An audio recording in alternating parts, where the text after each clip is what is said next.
Hey, how's everyone out there doing? I want to talk to you about two evils today, and I really get tired of this whole choice of you've got to choose the lesser of two evils.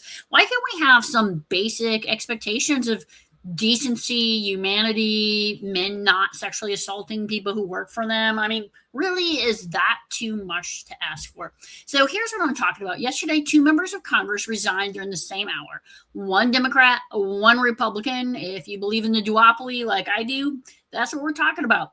Rep. Eric Stalwell, Democrat, California. He was on to great things, looked like he was going to potentially be the next governor.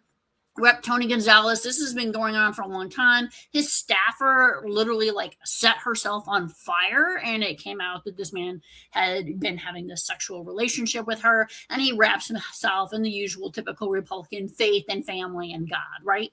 Here's the thing that really, really upsets me. In the duopoly, Democrats and Republicans both protected their guys, right? I've had this discussion recently where I've said powerful men, whether they're Democrats or Republicans, should be held to the same level of accountability. But what we see continuously is powerful men are just allowed to essay women and unalive women. And it is just generally okay because even though we make up 51% of the population, we're not the 51% that they care about. And unfortunately, there's just many women who are suffering from internalized misogyny. But luckily, two women really stood up. I want to give a shout out to Rep. Anna Paulina Luna, Republican out of Florida, and Rep. Teresa Ledger Fernandez, Democrat out of New Mexico. They stood up. They reached across the aisle and they said, hey, you know what? We're going to expel these members. Finally, the duopoly came forward and they said, you know what? You're right. We need to expel these guys. They weren't doing the right thing.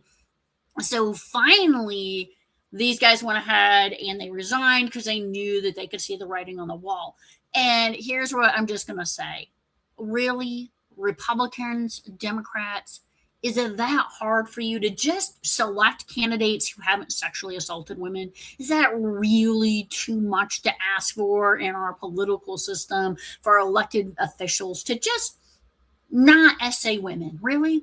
Let's just go with some basics. So next time you tell me I'm wasting my vote between not selecting one or two evils, here's what I have to say. I'm going to select the person who's not a pedophile. I'm going to select the person who is not out there assaulting women. I am going to select the person with just basic human decency.